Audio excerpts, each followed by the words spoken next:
Bienvenue dans l'Esprit d'Actu. Pour ce premier numéro du mois de septembre, je reçois un astrophysicien de renommée internationale, Trinh Xuan Tuan, qui va nous parler de l'univers.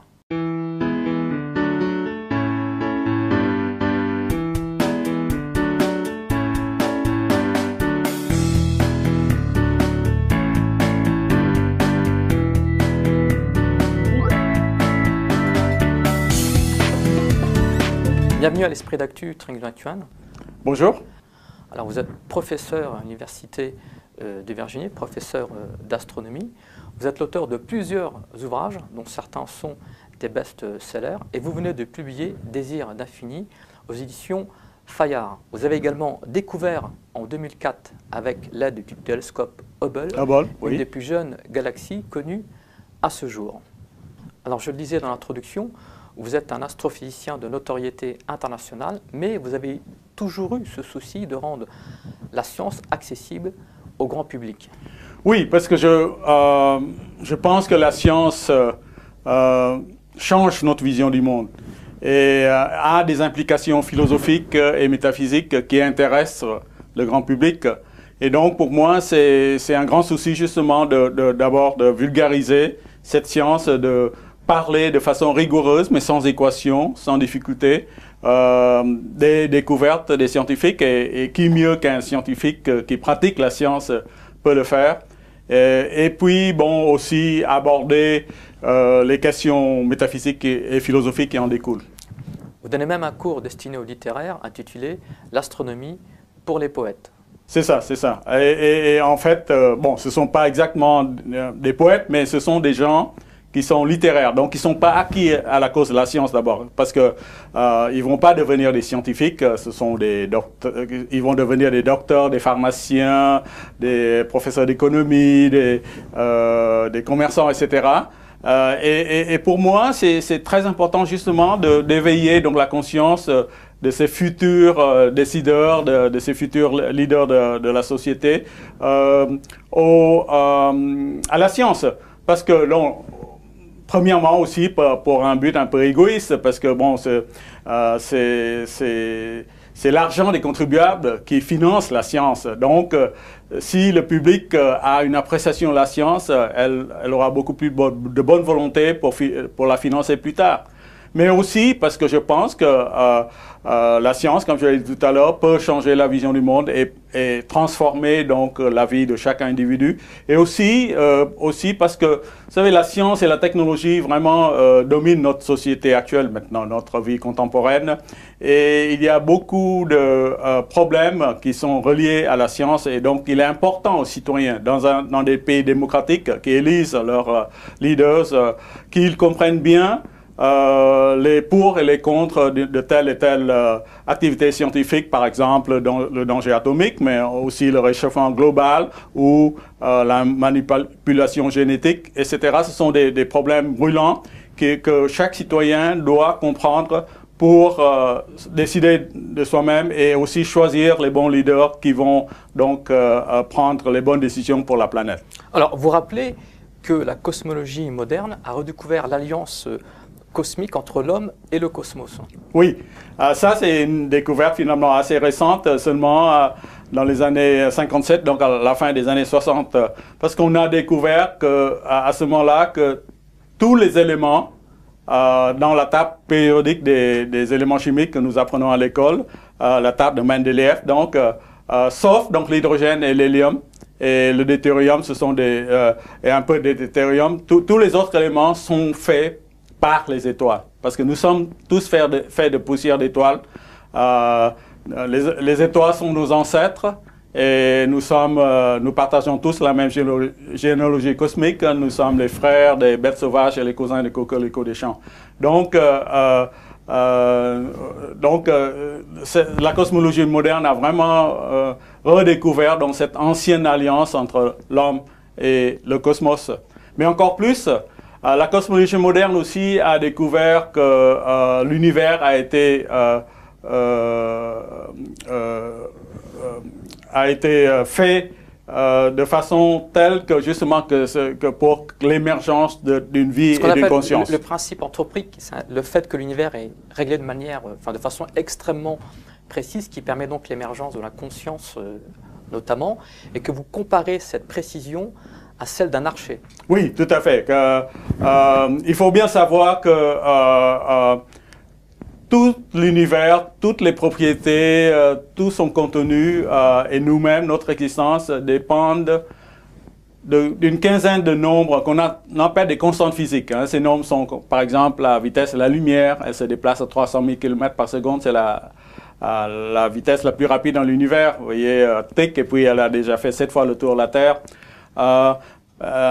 Ou la masse, l'électron, la charge, l'électron, la force, la gravité, etc. Donc, ce sont cette quinzaine de constantes physiques qui déterminent toutes les propriétés du monde.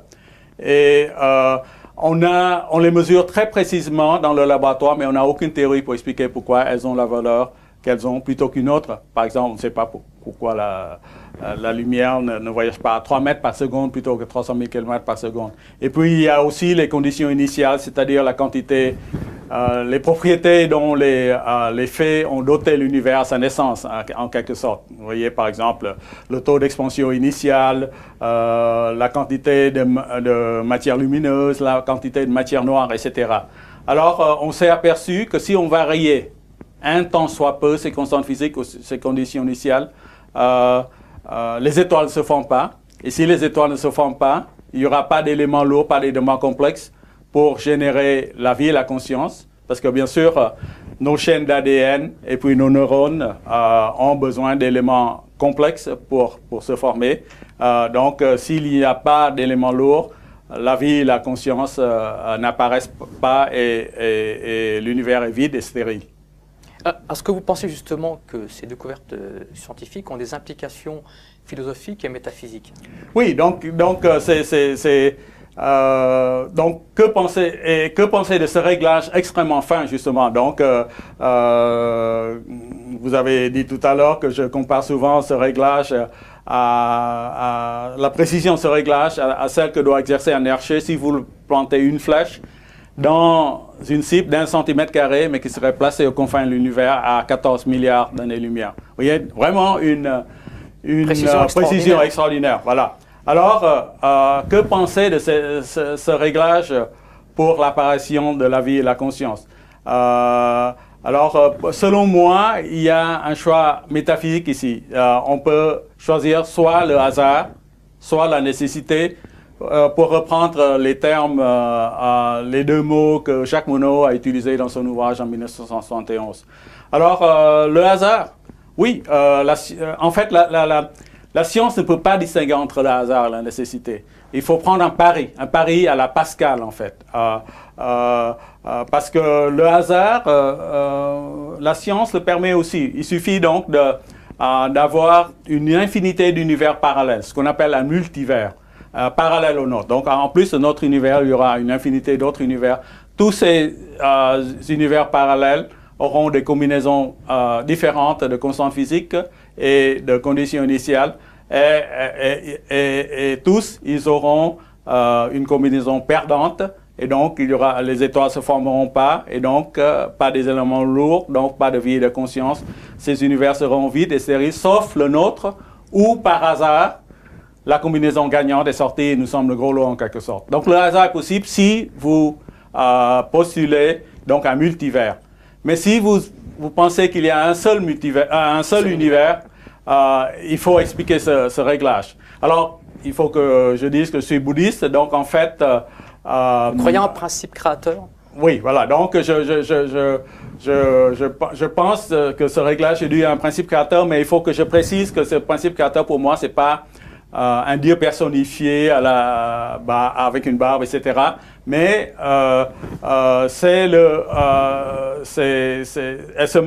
ce principe se manifeste par les lois même de la nature. Ce sont ces lois qui fabriquent la beauté et l'harmonie de l'univers. Donc c'est une vision panthéiste à la Spinoza ou à la Einstein. Donc, c'est vraiment les lois physiques. Et donc, vous avez ce choix entre le hasard et la nécessité. Et bien sûr, je parie, vous l'avez deviné, sur la nécessité plutôt que le hasard. Parce que, et je vais vous donner mes raisons. D'abord, je vous ai dit que tout à l'heure, le hasard n'est possible que s'il y a un multivers. Mais ce multivers, pour l'instant, est complètement inobservable. Parce qu'avec nos télescopes, nous pouvons observer seulement notre univers, mais pas d'autres univers parallèles. Or, pour moi, la science doit reposer sur des faits observables. Elle doit reposer sur l'observation et l'expérience. Parce que sinon, si elle est basée seulement sur des théories, elle dérive vers la métaphysique et ce n'est plus la physique. Et puis bon, je souscris aussi au hasard d'Occam. D'Occam est un philosophe du XIIIe siècle qui dit que, en simplifié, hein, pourquoi faire compliqué si on peut faire simple? Pourquoi créer une infinité d'univers parallèles, sauf pour avoir tous vides et stériles, sauf pour avoir un qui soit pourvu de vie et de conscience? Et puis bon, il y a la beauté, l'harmonie, l'unité de l'univers. Et tout cela, pour moi, c'est difficile de croire que tout est le résultat du hasard. Donc, c'est pourquoi je parie sur la nécessité. Vous rappelez justement qu'il existe une réalité au-delà des réalités que l'on peut observer avec les instruments. Et vous rappelez un certain nombre de concepts, notamment celui du principe de non-localité. Oui. Dans le bouddhisme, on dit toujours qu'il y a une vérité apparente et une vérité ultime. Donc quelque chose qui est beaucoup plus profonde que la vérité, que nos sens perçoivent. Et donc vous voulez venir de parler donc d'une réalité non locale. Et donc ça a à faire avec des particules subatomiques, justement.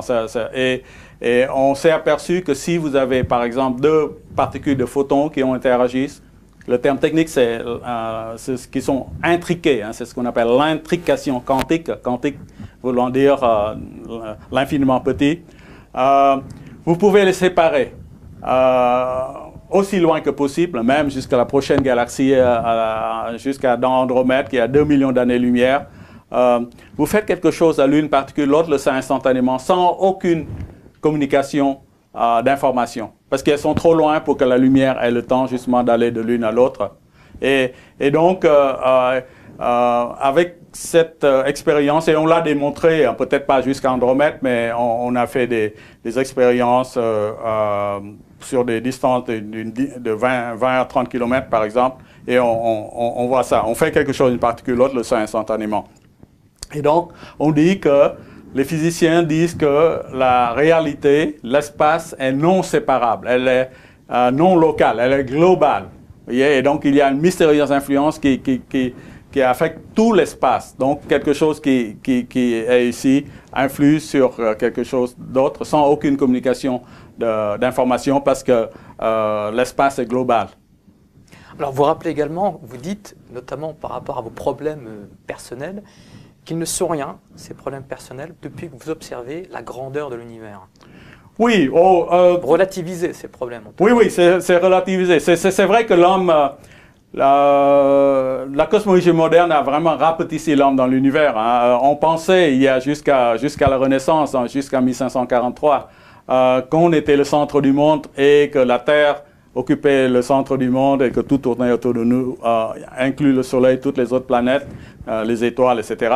Mais depuis 1543, où Copernic justement donc a délogé la Terre de sa place centrale et donc relégué la Terre au rang d'une simple planète tournant autour du Soleil, la cosmologie moderne n'a pas cessé de rapetisser la place de l'homme dans l'univers. Donc maintenant, par exemple, on sait que notre étoile, notre Soleil, n'est qu'une parmi les 100 milliards de soleils que contient la Voie lactée. Alors, à la fin du 19e siècle et au début du 20e siècle, on pensait que peut-être notre Voie lactée contenait tout l'univers. Patatras, les astronomes découvrent que notre Voie lactée n'est qu'une parmi 100 milliards de galaxies observables dans l'univers. Donc, vous voyez, il y a des centaines de milliards de galaxies, chacune contenant des centaines de milliards de soleils. Donc, vraiment, la place de l'homme s'est rapetissée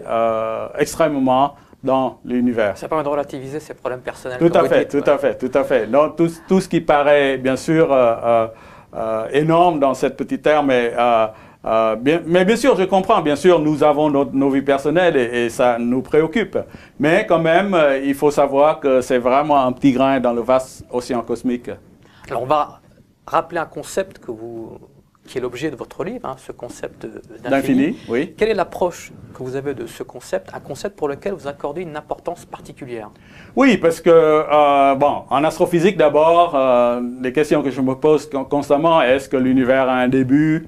Est-ce qu'il a une fin? Est-ce qu'il est infini dans le temps passé? Il sera infini dans le temps futur? Est-ce qu'il y a une limite à l'espace de l'univers? Ou est-ce qu'il s'étend infiniment dans l'espace? Ce sont des questions que je me pose constamment, mais bon, bien sûr, l'infini n'a pas seulement fasciné les scientifiques, mais aussi tous les autres humains, qu'ils soient philosophes, écrivains ou théologiens, par exemple, ou artistes. Par exemple, d'ailleurs, les artistes musulmans ont suggéré l'idée d'infini par ces motifs qui se répètent l'infini. Il suffit d'aller à l'Alhambra, à Grenade, pour être émerveillé par cet art islamique qui suggère l'infini par cette répétition à l'infini du même motif.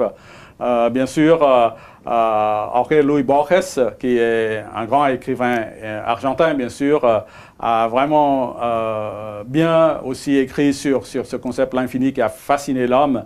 Et donc, il suffit de lire son conte fantastique, la bibliothèque de Babel, où il y a des labyrinthes qui s'enchevêtrent à l'infini, sans sortie ni entrée, etc.